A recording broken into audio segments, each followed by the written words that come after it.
Good evening from Australia and good morning from Europe. This is Kevin Rudd speaking from the Asia Society Policy Institute. We're based in New York, except because of COVID-19, I'm operating out of Australia. We've been running a series entitled COVID-19, the coronavirus and its impact on Asia and the world. This series we've been running for several months now. During the great global lockdown, we've been looking at the impact on China, the rest of Northeast Asia, Southeast Asia, India, the Middle East. Also the impact on global trade. Last week was my opportunity and privilege to interview Kristalina Georgieva from the International Monetary Fund. And today we're going to look at the impact of the COVID crisis on climate change. And specifically, the challenge that we're seeking to address is as follows. Given the enormous disruption to the global economy, given the fact that major economies and others are going to seek to inject various levels of stimulus, and many have already done so, to bring about an economic recovery during the second half of this year and into 2021, can we as an international community take combined action and individual national action to make sure that the recovery is a green recovery? That is one that is compatible with climate change action of the type that we as an international community agreed upon in the Paris Treaty of 2015. The bottom line is, if you look at the impact of the COVID-19 crisis, we have seen, according to the International Monetary Fund, a major contraction in global economic activity. The major economies slowing down almost to a halt in the case of China. China's projected growth for 2020 has been marked down to 1.2%. I'm skeptical about that. I think it's more likely to be net zero, that is, zero growth for 2020. The projections for the OECD economies are decisively negative, and for the global economy at large, a contraction of -3. When you translate that into greenhouse gas emissions, of course, this means an overall projected reduction in global greenhouse gas emissions for 2020 of something in the order of 10%. At one level, people who, like myself and others who supported for a long period of time global climate change action would welcome this as a significant contribution to the challenge that we face for the future. But the reality is this will be one small dent in the overall cuts that we need in order to bring about the level of international and national action necessary to honour our commitments at Paris and to adhere to the overall Paris mission statement of bringing about greenhouse gas emission reductions to the extent necessary that we only end up with a 1.5 degree temperature increase by the end of this century. And so the subject that we face is what can we do in terms of the engineering of the current planning for a global economic recovery and national economic recovery to keep greenhouse gas emissions low and to make a step change, if that's possible, in our existing or pre-existing national plans to honour our Paris commitments, but in particular, our next round of Paris commitments, which now fall due. In calendar year 2020, nation states around the world, under the terms of the Paris Agreement, are supposed to register new commitments for the next 5-year period, culminating in 2025. And so that's very much the international background to the challenge that we now face. To aid us in this discussion, I'm joined by two people eminently qualified to lend light to the subject. Firstly, Laurence Tubiana, who is CEO of the European Climate Foundation, the ECF. In addition to her role at the ECF, she's chair of the Board of Governors of the French Development Agency, AFD, and a professor at Sciences Po.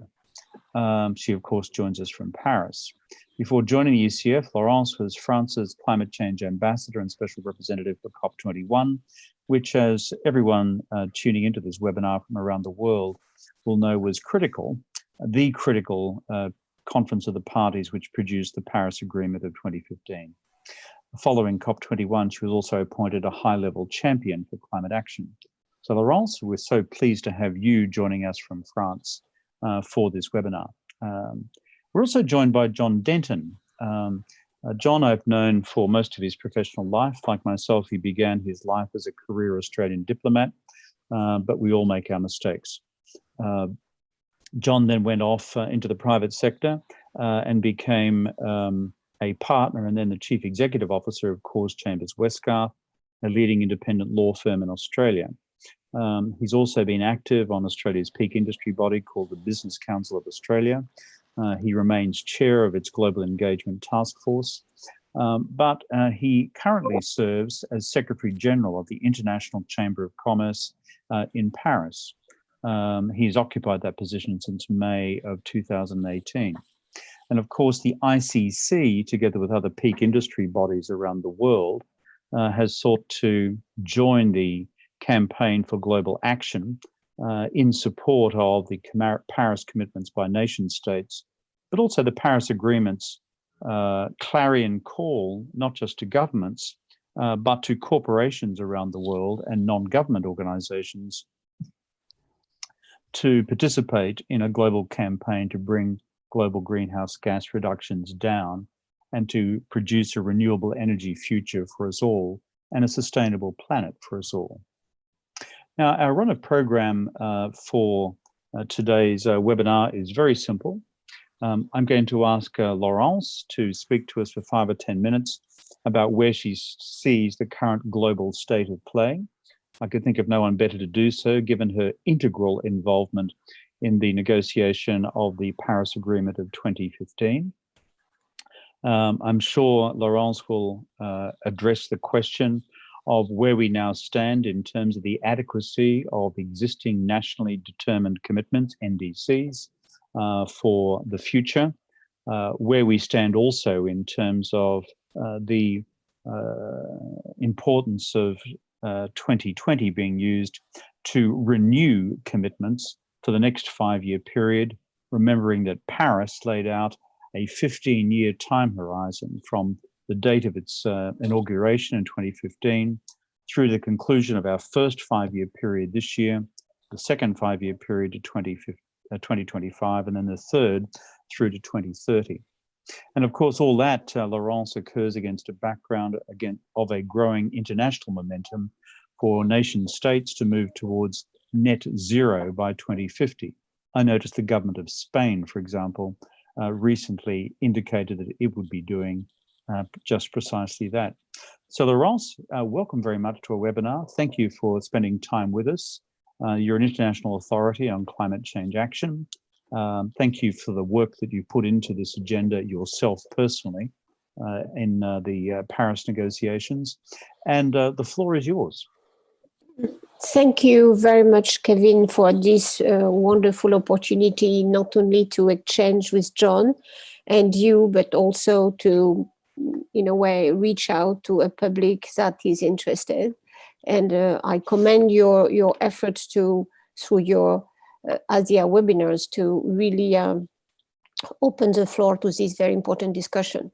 As you said, Kevin, very rightly, 2020, and we were all preparing for that, was meant to be the year in which we build momentum to raise our climate targets ahead of COP26. Why is 2020? Because by 2015, when we prepared the negotiation and the agreement in Paris, we knew that because it was the first time countries were preparing climate plan, all countries, not only the developed countries, that all countries has to present a vision of their emissions that will not fit with the global goals we put inside the Paris Agreement, which is what you refer to, which is really maintaining the temperature well below 2 degrees C, and with really an objective of which only 1.5 degrees C compared to pre-industrial global temperature. So this means that we knew that, so we put the date of 2020, which is now the first year of the implementation of Paris Agreement, as a moment where 5 years after, countries would have a look at their numbers, think through, technology would have evolved, and they have, by the way, and then we could have commitments, firm commitments, who were more in line with the global goals. So that's why 2020 was a very important year.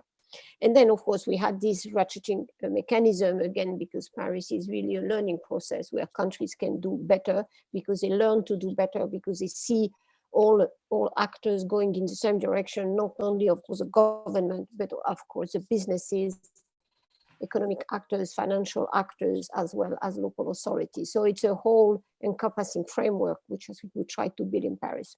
So, and we know we are not on track, as you mentioned. One, because a number of countries still don't do the efforts necessary even to fit with the modest contribution they proposed in 2015. And because we have to drop rapidly the emission if we want to be on track for 1.5 or even for well below 2 degrees C as well, we by 2030, we should not be much above 25 gigaton of greenhouse emissions. But today we are at 60, we are on track. If we follow the lines of trend, which of course I hope we will not, we will be, if we don't do enough effort, we will be at 56 gigatons, so twice what we should be. So really, it's not a moment of complacency, and even if COVID seems to have, in a way, stalled and put a brake on the emission, we know that it's not through crashing the economy we can make this. We can't, as you said very clearly in the beginning, if we want to be at net zero globally or around 2050, more or less around that date, the solution is not to crash the economy to get there. That doesn't make any sense. So I mean, we have to embark on structural changes on the source of energy, on the efficiency, on many elements, if we want the economy to function and well-being developed, distributed to people with a zero carbon society, which of course we are not on track, but that should be our goal. The COVID crisis, in a way, we knew that COP26 was very difficult, the preparation, very slow because of the politics, which are of course globally bad. Because of the Trump administration first, because even in your country, the Australian government not very enthusiastic about really making a good announcement on much stronger climate plans. We had Brazil, of course, and we have other countries as well. I'm referring to the recent choices in Mexico. So we had really headwinds on the global political landscape. So that's why COP26 was at a very important moment, very difficult to prepare.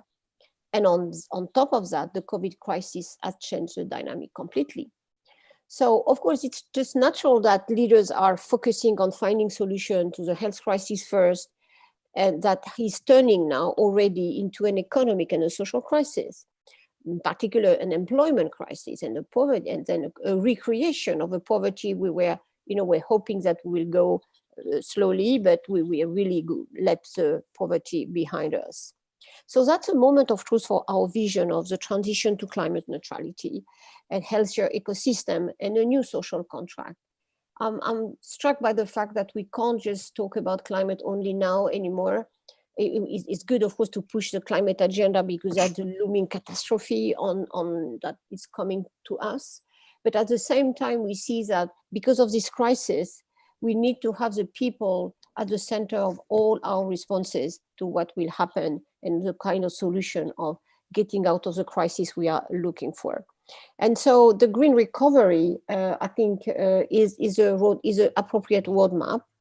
We know that if we choose that, and if we accelerate the transition in a way, and we had to for climate reasons, if we invest in future climate-proof sector and jobs, if we really look at the future to know how we will reconstruct this economy, which is again down, I think we can really make the shift. And I say that very strongly because whoever is telling me that we have to find a short-term solution, we have to maintain employment like it is, we have to realize that anyway, this crisis, whether we like it or not, and of course, I would not like to see that happen, but will lead to a massive destruction of capital and a massive destruction of, unfortunately, human capital, because people will get out of the job very, very quickly. So this destruction is happening and will happen in the next 6 months to 2 years. How we can, in a way, put a system in place that create a new economy on base of this very, very deep structural impact. So if we bail out the old economy, like, of course, many governments are really, in a way, thinking that that's the thing they should do immediately, and I can understand why. If there is no environmental or social conditionality attached to it, we will just, in a way, lose an opportunity that I think we will not make. I'm normally an optimistic person, and my reputation is I always believe that we can do something really. But you know, if we don't have the right response to this COVID crisis, I think it's a make or break moment for whatever environment risk and climate risk. If we don't have the right solution, the right investment, the right fiscal investment, I think it will be a lost cause. And I say that very seriously because, again, that's not my way normally of presenting things. I'm always in a much more positive mood. But you know, these resources that will be spent by the government in the next 6 months or 1 year will not be available for anything else after. So if we don't make the right choices, and again, putting employment and well-being of people at the center, I think we will prepare for more catastrophes in the future. And of course, I hope that this summer will not be as disastrous as the former summer, as the summer of last year, for all these climate impacts. But we can add the health concerns and the health crisis with more climate crisis in the next months to come. So don't be too long, because I think at the same time there is such an important cooperation opportunities. I see, for example, and very few, having a number of phone calls with African leaders this afternoon and tonight. I see them working on the green recovery all together. I see that Japan is inviting for a green recovery summit very soon. And I see, which I am very happy to see, that Europe has chosen to keep the Green Deal as a roadmap. So in a way, there are now more than ever, more than in 2009 crisis, solutions and discussion. We now have a very different situation where, and I'm happy that John can in a way give his views on that at least even in the business sector, there are voices that are really arguing that the green recovery is the right way to go, even if that's not a consensus. Of course, there is a big debate both at the political level and the economic level. But I think it's just now we have the technology more mature than was the case in 10 years ago. So there are a number of very important milestones I would want to reach, and happy to have this opportunity with you, and particularly Kevin, you are of course so much interested in the region, and really I know that many Asian leaders listen to you. I think the EU efforts to, in a way, try to design the roadmap and to propose it as a way to cooperate with China or Japan or elsewhere, I think that's really an important, really opportunity of cooperation that I hope we should not lose. I don't think the solution will be everyone in his own corner designing its own recovery plan. That's not real. We are in a global economy anyway. Technologies are global. Business have the value chain are global. I know that some elements of trade will certainly be reshaped in the future because of the crisis, but I do think that the best way to solve that crisis in a cooperation in the same direction. So that's why I'm saying that we should move, and myself I'm saying we should pivot from a climate diplomacy to a Green Deal diplomacy in the case of Europe, which will be, let's talk all together on the type of recovery we are looking for, because we need cooperation. So, and that's why I think we need a good discussion with all actors. It's not government only, it's business, it's the local authority, it's a civil society, because it's about a deep change. So, you know, I'm concerned because, of course, it's a moment of truth for, and not for only climate negotiation. It's much beyond that. It's a moment of truth for the type of future every country wants to build. And again, one good thing, then I could list all the sectors that has to really revise deeply their business model. I can think about the tourism, I can think about the aviation, I can think about, of course, the heavy industry. There is, of course, the automotive sector, of course, is at the center of these big choices, if it's now or never. So I do think that it's this moment of choice, this moment of truth should be open to a very, very big and wide discussion, so that all the ones who really want to engage in the future are supported by collective choices. We have global public goods to protect. Health, of course, is an enormous big one. We are trying to respond collectively as well as we can. But then the climate, the biodiversity, the environment, and stability and peace. Just remember, we should remember 1944 and 1948. It's a Bretton Woods United Nations movement, in my view. And we should think very seriously about the refoundation of the multilateral system around a common project for the future. We have the Sustainable Development Objective. We have this climate framework that Paris is. We have this feeling now by the public in many countries that environment and health are linked very, very deeply. So let's open that discussion. And I would like to thank you again, Kevin, to offer this opportunity that we have a wide and global discussion. Good, thank you very much, Laurence. We'll come back to some of the themes that you just raised, particularly in terms of countries where you see some grounds for optimism in terms of seizing the opportunity to engineer a green recovery. And secondly, looking at that in, I think, two respects. One is the sheer quantum of fiscal stimulus, which is currently being directed to global economic recovery. Looking at the numbers just the other day, it's something like $9 trillion US, which is about 13% of global GDP. And as you correctly said before, this will not come back again. It is being done now. And the question is, how is it deployed now? And then secondly, it's the, let's call it long-term industry adjustment, structural adjustment in industries which now have been profoundly COVID challenged. And how can they be re-engineered in a manner which is not as carbon intensive as they were before? But we'll come back to those. John Denton, you've been in Paris now for a couple of years as Secretary General of the International Chamber of Commerce. John, I'd really appreciate your thoughts and reflections on the role of business.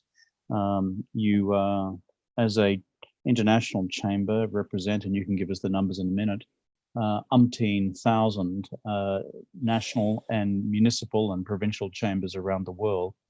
Can you give us a reflection on their sentiment at present in terms of the immediate existential question of survival, that is economic survival? Secondly, where does your chamber's historical, or shall I say, doctrinal position on climate change action now stand, given that these businesses are very much at the coalface, pardon the pun, of survival on the one hand and being economically responsible and being environmentally responsible on the other in terms of their climate obligations? Over to you, John. Thanks very much, Kevin, and it's great to be with you guys. I was a part of the Asia Society of Australia on the board for a while. And Laurence, always good to see you. And Laurence has participated with us at ICC at a number of discussions we've been having about Paris implementation process, some of the challenges that we see.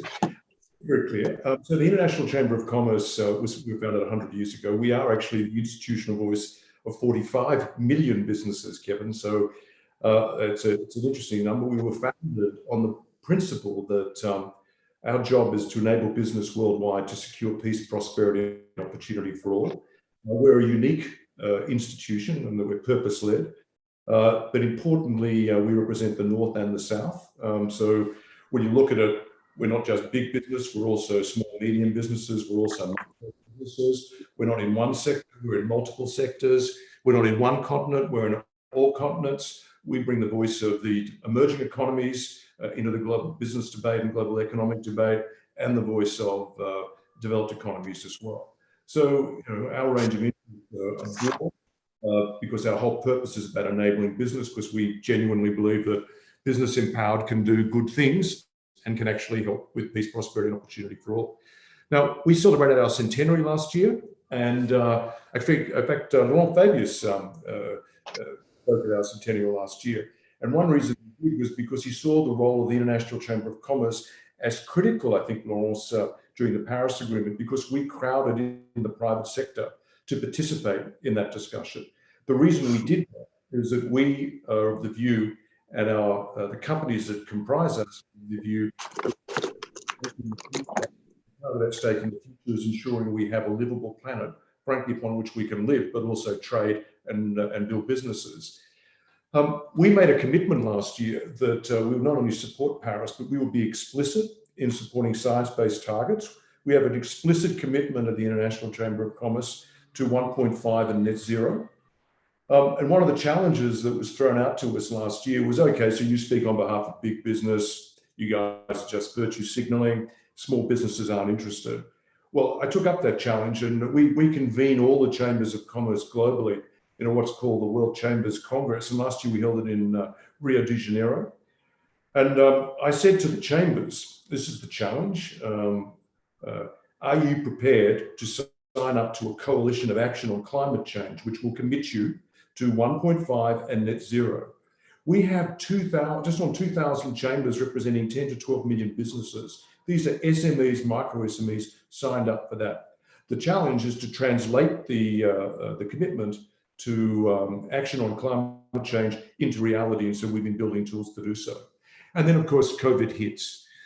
Now, it's fair to say that this is an existential crisis. And it's also, I was listening to Laurence before, it's actually really important to understand the way in which business is responding to the COVID crisis. It's also really important to understand that the COVID-19 crisis, pandemic, is not just pernicious in its impact upon individuals and citizens. It's also incredibly unkind in that it's asynchronous. I mean, at the same time as we're talking about opening up in Europe, we're talking about not closing down if we can help it in the pan-Arab world. Or last week I was speaking to 35 different, the chambers of commerce and the national committees of the ICC in 35 different African economies. Their issue is actually not closing down. And of course, the physical and the human impact of COVID can often reach an economy after the economic impact. So when you look at the collapse of the garment industry in Bangladesh, the collapse of that and the consequences for employment happened before the infection got there. So you've got to understand, I think, the sophisticated audience on this call, but one of the challenges with COVID is that it's actually not happening in a coordinated fashion, a bit like the response to it itself. The black swan in all this is not that there's a pandemic. The black swan in all this is the failure to actually achieve global international cooperation. And that has actually been a huge problem for us. And so when we actually look at COVID and we look at climate change, we see actually remarkable similarities in a funny way. I mean, if I could, both involve market failures, both involve negative externalities, both require international cooperation to deal with them, both involve complex science, both involve discussions about systems resilience, both require political leadership, and both require political support and in some cases acquiescence. The difference with COVID and climate change is we actually have a cure for climate change. And a lot of that is actually written in the prescriptions of the Paris Agreement. We know what we need to do. The challenge that we're seeing at the moment is there's a confusion running around. First of all, I think if we could be very explicit about this, there's two different aspects, if I can, about dealing with COVID from a business perspective. The one is rescuing business. The other is the recovery for business. And again, they both intersect, and sometimes they're not happily sort of sequenced. But with the actual rescue, that's about quick movement. That's actually about getting liquidity. That's about saving lives, getting jobs, maintaining as many jobs as we possibly can. If you actually look at the commitments of the G20, something like $7 trillion has been committed in rescue packages. These are not recovery packages, these are rescue packages. And if you actually look at the complexion of those rescue packages, the best I can say about them, and this has been, I think, empirically ascertained by some fairly decent economic analysis, is that about 90% of them are actually neutral in terms of their impact on climate. The good thing about that is they're not negative, okay? They're about 4 or 5% are actually positive in terms of their contribution to action on climate change. You can call them green. 90% are kind of amber, if I can put it that way. So the actual job, I think, of the G20 leaders in terms of marshalling the global economy on the rescue has been pretty good, okay? The challenge now, and I think Laurence put it very well, there's a choice for us. The rescue is about saving lives now. The recovery is about saving the next generation's lives and livelihoods for the next generation. So it's about action on climate change. So there are choices we can now make when we think through the recovery. There are choices we can now make. And the challenge for policymakers and for politicians then, and for international cooperation, is to make choices in the context of delivery against the obligations everyone signed up to under Paris. And there are clear policy prescriptions that can take us closer there than those that can take us away from there. Kevin, I read an op-ed you wrote in the South China Morning Post on China. China has choices. China, in the 08-09 crisis, decided to, I think, reserve about a third of their stimulus package for, I suppose, climate-related activity and investment. At the moment, we're yet to see what the full extent of their recovery package will be. And we're yet to see the full nature of the recovery packages that will be unveiled by economists. But what we're urging, this is the business community, is you can do both. You can, having rescued businesses, and obviously let's be really frank about this. One of the challenges is that a number of businesses will not recover from the crisis that we're in. But having done the best they can, it's how do you set about a pathway that can have the higher probability of ensuring long-term sustainability of businesses, which is where our commitment to action on climate change comes in. We have not gone to sleep on that. What we want to do now is ensure and encourage policy leaders and politicians to actually make the better choices about the kind of stimulus packages which will be unveiled in order to support the recovery. We are not under any illusion, I think, as Laurence articulated, that simply because there's been a net decline in GHG during the course of this year, that somehow that's going to be enough. That's a trend. If you look at the history of the GFC, there was also a net decline because of changes in the way in which people invested and did their business. But that kicked back in quite quickly afterwards. There was pent-up demand. Here, there are some differences because there are actually some uncertainties still that will prevail. A number of individual citizens and businesses have actually changed their behaviours in the context of COVID. Will they prefer to continue to work remotely? What will be the impact of that on travel? What will be the impact in terms of consumption if people do not want to go out and shop because of fear? What will be the impact on businesses? Businesses do not want to make decisions which are economically detrimental to their workers or to the society in which they live. But in the context of fear and uncertainty, the likelihood of actually making investments is diminished. The likelihood of actually dismissing your workforce is increased. All these things sort of happen. So we have to remove the uncertainty. So part of that is creating a clear framework for moving forward, which is what does the recovery look like? This is an opportunity to think about a recovery that can embolden and engage with the private sector for investment in things like clean technologies, energy efficient technologies. Unless we use the funds that will be available in those sort of terms, there is no way known private sector is going to make the necessary investments without these supporting political frameworks. So we need to ensure that there's a suite of policy responses which are relevant not just to the global economy, but to the regional economies in which you operate and to the specific economy in which you operate, which you function as well. And business is actually there to support that and support the better choices to be made.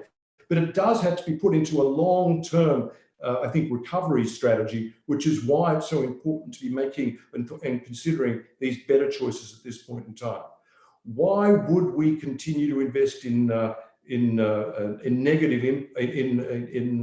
sectors that will have a negative impact on climate change, when we can also have shovel-ready projects which actually have a positive impact on climate? You know, there is fair to say that investment in renewable energy actually increases employment, because it does actually take up new opportunities for people. And then down the track, as it comes online, it requires less, which means that those employees can be freed up to be used in more productive areas. Why wouldn't we be investing in research and development, which is actually supporting energy efficiency? Why wouldn't we be investing in skills development to help people transition?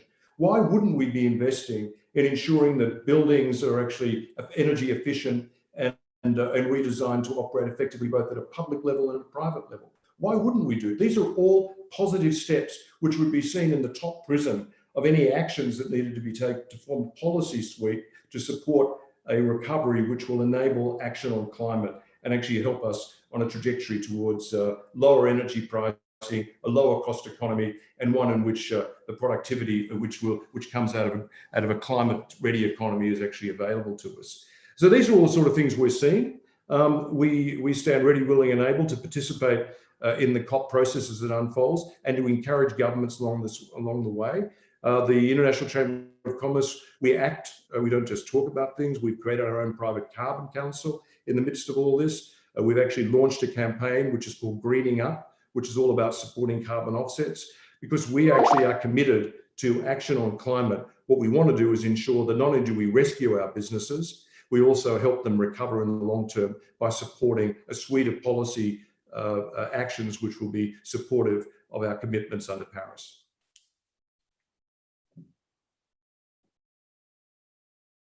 Kevin, I think you're on mute. Yeah, you're on mute, yeah. Mute. So I will look to those who are doing the logistics for our webinar to manage that. Let me ask a question of each of you before we start turning towards any incoming questions from those who are watching this webinar as we speak.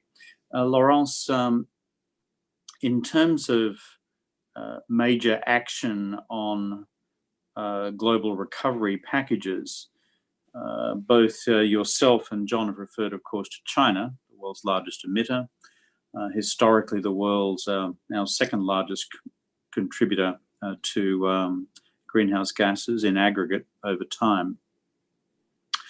Let me ask a question about your own views about the preparedness of the Chinese to engage in their own form of green recovery. You Europeans have a reasonably advanced dialogue with our Chinese friends in terms of climate change collaboration. There's an upcoming EU-China summit. Whether it's going to be physical or virtual in the second half of the year remains to be seen. But give me your sense of whether that's going to produce something tangible. John mentioned I've just written a piece myself on what China could do in these circumstances. And the second part of my question to you, Laurence, given we've partly got an Australian audience, you mentioned before about the need to sustain political momentum. The Guardian newspaper reports that the Australian government has just indicated that it will not be submitting a new target for 2025. It will be simply resubmitting its existing targets in 2020 for 2025. And that will also be dependent on the Australian government relying upon so-called Kyoto credits. So these are two different questions, but they do go to the whole heart of concerted global action. So your thoughts on China and any reflections you've got on this most recent statement of Australian government policy. Over to you. Thank you, Kevin. And and of course, China is a key player in the in all this game, by the way China will redesign its economic model will have an enormous impact on not only on climate, but on global resources. Let's think about the massive imports of oil, of wood, of whatever, agricultural products. So the impact on China on the global sustainability is, of course, huge, with a combination of high economic growth, very, of course, wide population, plus, of course, a sophisticated economy now. So it's a key issue. Where do they stand? You are certainly more involved than I do, but with the discussion I had with some Chinese colleagues, I understand that, well, the Chinese government and the leadership has gone through phases. The first one was to understand that the crisis linked to COVID was primarily Chinese first, and that they have to find Chinese solution and respond to Chinese lower growth, and now probably even maybe zero or negative. And then they discover progressively, I understand. So we saw in the international press or wherever we could find elements, a different design of the choices that the Chinese government wanted to make. Infrastructure, a pipeline of new coal power plants, well, a number of things which were going in both directions, green and brown, heavy in emission, low in emission. That you had the whole panel, and it reminds me how finally the China, in a very different circumstance, have been making the choice in 2009. But this time, of course, it's much bigger impact on China itself. And I see the China discussion moving. We have heard in the plenum that the notion that GDP would not be, and of course, I would be interested if we share the understanding on what does it mean to abandon GDP as a benchmark, which I think is a very good move, by the way. And we see that there are, of course, pro and cons in the Chinese discussion that are arguing for something very similar in some cases, what the Green Deal is about in Europe, on ecological civilization, on renewable energy, on protection of environment, or a notion that well-being is more global than just more income or more consumption of goods. But on the other, and of course, green jobs, and on which, in a way, are heavily created in China. The green job dimension is really heavy. I don't know exactly the numbers now, but in previous plan, when we were discussing with Chinese colleagues their contribution for 2030, the number of jobs created by a green policy was huge. It was in many millions. So I think the discussion is not over. That's why, and I see different, again, signal about EVs, about, again, many other things. I do think now that I hope China will look at what is happening in Europe, where it was, I think, in the Financial Times yesterday or today, that now the investment in EU on electric vehicles is higher than it has been in China last year. So it means that the choices in Europe are shaping up. And still Europe is still the biggest market at world level, still, for not many years, maybe 10 years or 15 years, but for the moment, it is a very global, important market. So the choices that EU will make in a very friendly way, because it's just for not only the benefit of global emissions, because of course the EU emissions are still, of course, low compared to the global carbon budget. But of course, the trend in the demand, in the technology choices, in the investment, I think are friendly for climate, or will be very friendly for climate, in particular if EU revises its contribution to minus 55% by 2030, which I think will be consistent with Paris Agreement in this time, at least at the minimum. I think China should consider that it's a friendly pathway. And we have been discussing that, Kevin, several times together. If China considers that a safe pathway to growth and to development in the future, I think that we have there a wonderful opportunity to develop good relations. What I think Europe needs in front of this very, very strange US policies and politics. Europe needs, China needed, there is a common interest, which I think is very obvious. That's why, and I know the time is running, and I don't want to cut John on his comments as well, but I think it requires a joint effort, in my view. I'm confident that the preparation of the EU-China summit is starting again. We have maybe a meeting in June, at least at the Commission level, and of course Leipzig is shaping up, and the German government is really fully really invested in that. And now with Chancellor Merkel that really want to give the Green Deal, Green Recovery a very strong feature, which was not totally decided 2 months ago, but it's not now, that's here, that's there. So I think there is a good element, but I think, and that's why in a way, asking John what he thinks, it's not a government only discussion. And you know that, John, all European companies are invested in China, most of the global ones. Most of them, at least at CEO level, of course, maybe it's a more positioning a statement than a reality, sees a green recovery as a way to go. The opposition, I was thinking about the automotive sector, you see the opposition inside, but you see a number of constructors that know that anyway, we are going to the electrification, there is no way out. So I think the business voices will be important, as well as the financial voices, just to say, look, there is no alternative in a way. Many times we said there is no alternative in the system like it was run until now, but I do think now there is no alternative in having really a future where this green future, putting again the people and the environment at the center of the new social contract, is a healthy development for business as well. So we need all the voices. We need the city voices, by the way, and I think it's very important that key cities, both in China and in Europe and elsewhere. So I don't want to be too long. And on Australia, look, I'm waiting for Australia coming back to reason on that. What does it mean to try to sort of use Kyoto trade? Just, it's irrational, doesn't have any meaning politically, economically, then just it means we would don't do anything.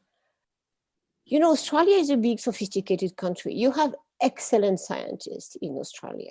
You are one of the countries that will be more affected, is already more affected by climate change. So what I can say, just I don't get it. I don't understand what the Australian government, for, I don't know, communication reason, whatever reason, doesn't look at the reality. And look, Kevin, I know that G20 countries will meet very soon.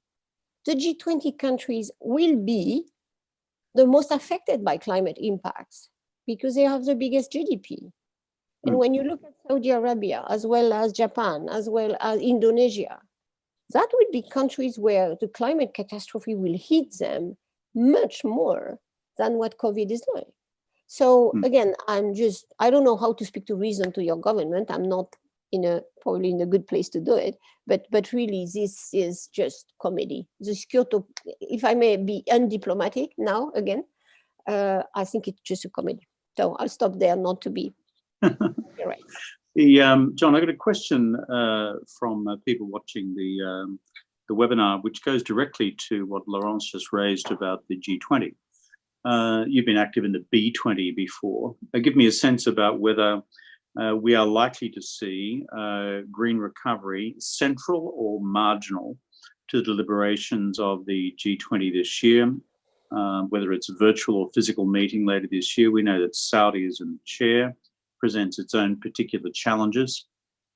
And relatedly, I've also got questions, because you happen to share my nationality, about the Australian government's most curious recent statement that they don't intend to submit a renewed target for 2025, 2030. So they're simply going to resubmit their existing target. So over to you, John. We've got about 11 minutes left. So if you could keep it down to a few minutes, I can boss him around, Laurence, because he's Australian. I would never do the same with a colleague from France. So, John, don't go on too long. I won't give it, but just a slight anecdote. You may recall when I actually went to you to talk about the importance of having a business voice at the G20, and you formed the view quite quickly that the additional ballast that will be added to the gravity that the G20 would exhibit would be exponential if there was to be a B20, similar to the APEC Business Advisory Council. So frankly, I do commend you for that. And the reality is that the G20 has functioned most appropriately, most effectively on economic matters when it's listened to the business community.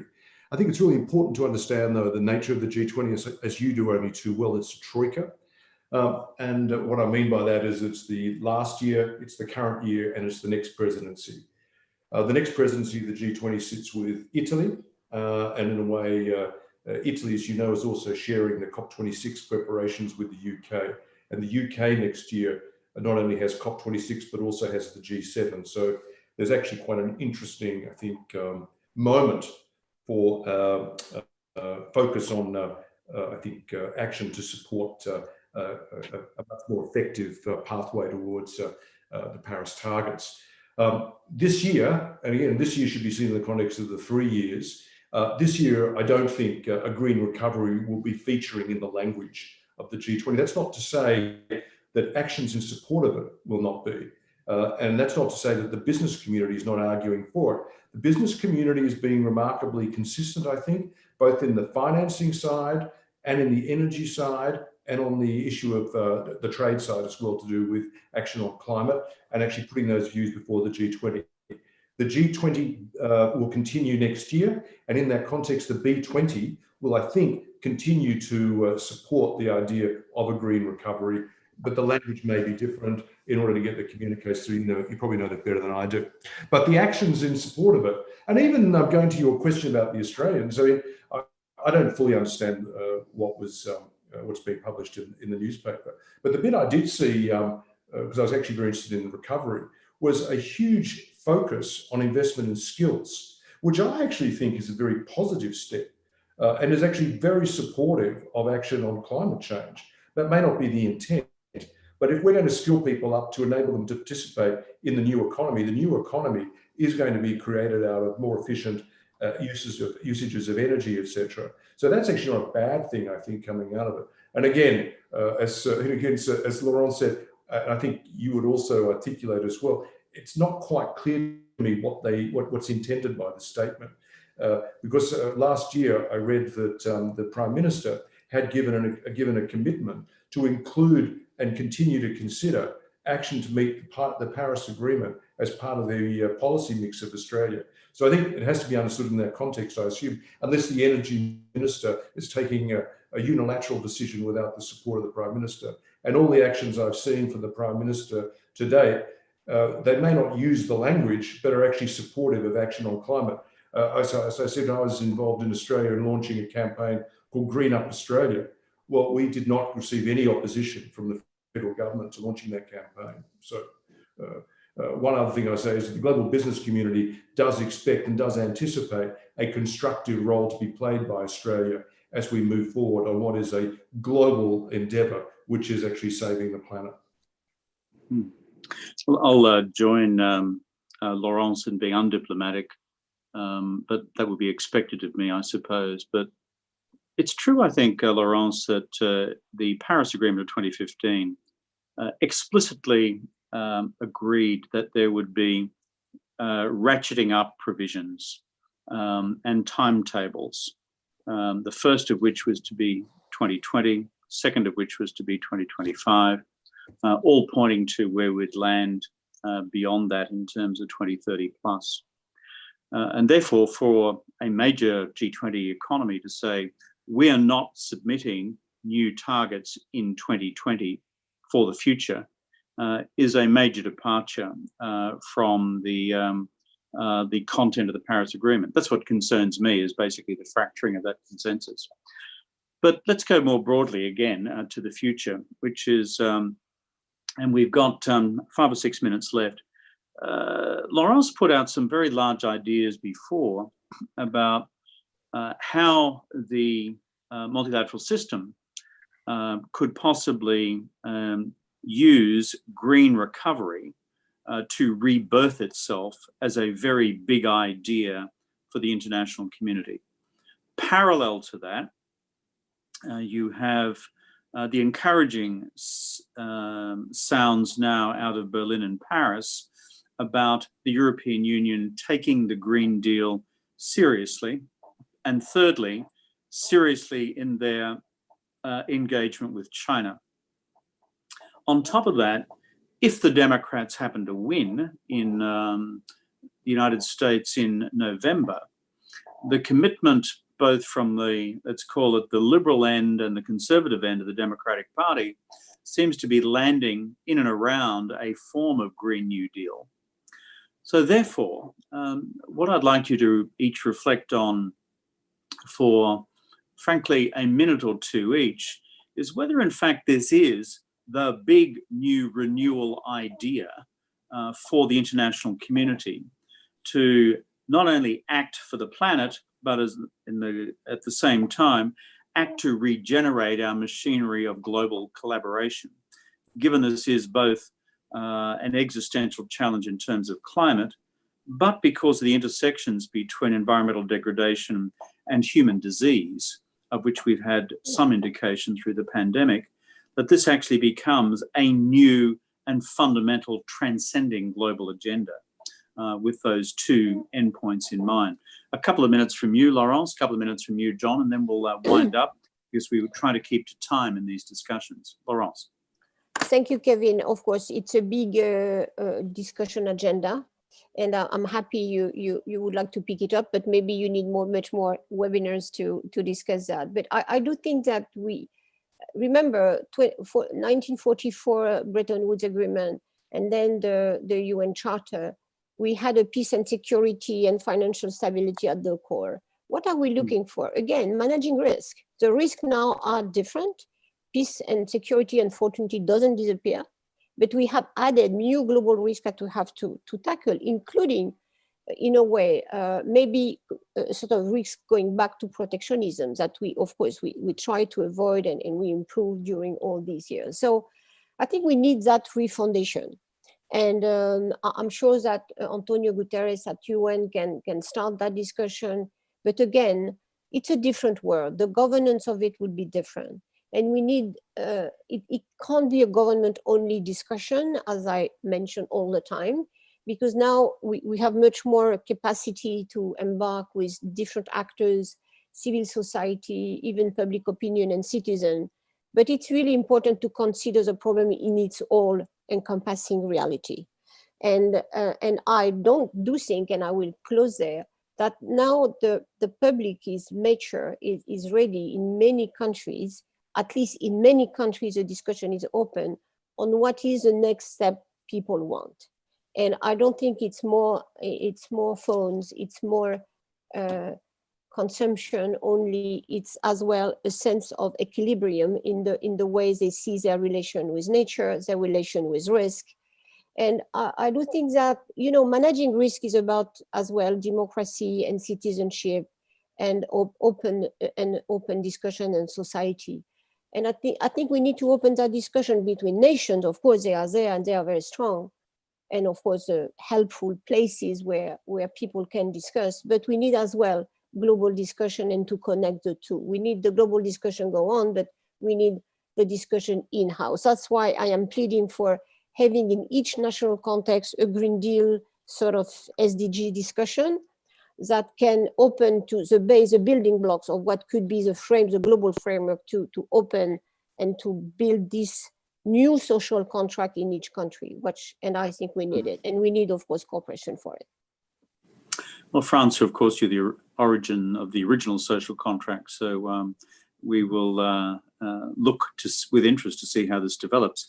But a core idea that you put forward there, of course, has been debated within the academy for some decades now, which is how long do we remain harnessed to the GDP measure, given its intrinsic assumption that further compounding growth is in fact the only viable solution for mankind's future, or humankind's future, as opposed to a different form of measure which integrates the other arms of sustainability. That, I think, is an idea to be taken further, John, a couple of concluding thoughts from you in terms of, is there something which can, as it were, strike the balance between the natural interest of your members to financially survive the next 6 to 12 months and the vision splendid on the sunlit plains extended, to paraphrase the Australian poets, in terms of how we can actually galvanise a global Green New Deal? And you've got 2 minutes to reflect on those 2 points. Well, thanks very much. I mean, I'm picking up on what Laurence said and part of what you just said then, Kevin. And if you think about where citizens sit at the moment, there is a level of enhanced fear and a lack of trust. And part of that fear will evidence itself in an unwillingness to go out, unwillingness because they don't have confidence in health systems. So there is actually a really challenging issue for citizens at the moment about fear. What they actually look for is leadership in that context. And leadership around what? They don't want leadership around a burning platform that we're going to die. They want leadership around a positive narrative, a burning ambition. And what I like about the way in which the climate debate is now transforming itself, it's now becoming a positive narrative for the future. The doomsayers who've been articulating the case for climate change have actually lost the public argument. But those who will win the argument with the public are those who are able to articulate a forward-looking, positive agenda, which is about their security, around prospects for jobs for them and for their children, and about a removal of fear. And that's where I think the current debate, and that's why I think the discussion of green recovery, best articulated by citizens, by business, by political leaders who actually understand the power of a positive narrative, will actually be the transformative moment that may well actually untrap the opportunity for some kind of advanced or re-enhanced multilateralism. But without that, the fear agenda will lose the citizens and will actually push us into not just a pandemic, but a pansession, which is actually the real problem we're seeing at the moment. So the challenge is to keep this in a positive way. Well, thank you both for spending an hour with us today in Europe, this evening here in Australia, and other times in various parts of the world. It's been a useful discussion, a thematic about green deals, green new deals, and green recovery, as to what actually the slogans mean in reality. Does it mean how we engineer stimulus? Does it mean how we structurally adjust the industries who have all been torpedoed amidships by the COVID-19 pandemic? Or is it a fundamental re-engineering of energy and renewable energy, or all three of the above? The particular role of China, the particular role of European leadership, and whether we can use this to transform the machinery of global governance itself, which itself is under significant systemic challenge. And a few whacks on the way through for the Australian government, just for good measure. So Laurence, Tubiana, thank you for your contribution. Good luck with your work with the European Climate Foundation. We wish you well on your continued work, formally or informally, with the government of France into the future. And John, we expect all the energies of global capital that you represent to be harnessed for the global public good. And thank you for your contribution this evening as well. And to all of those who have participated in this webinar one way or the other through the questions which have come in, thank you. And this will be one of a continuing series hosted by the Asia Policy Institute, which is based in New York. Thank you, Laurence. Thank you, John. Thank you, everybody.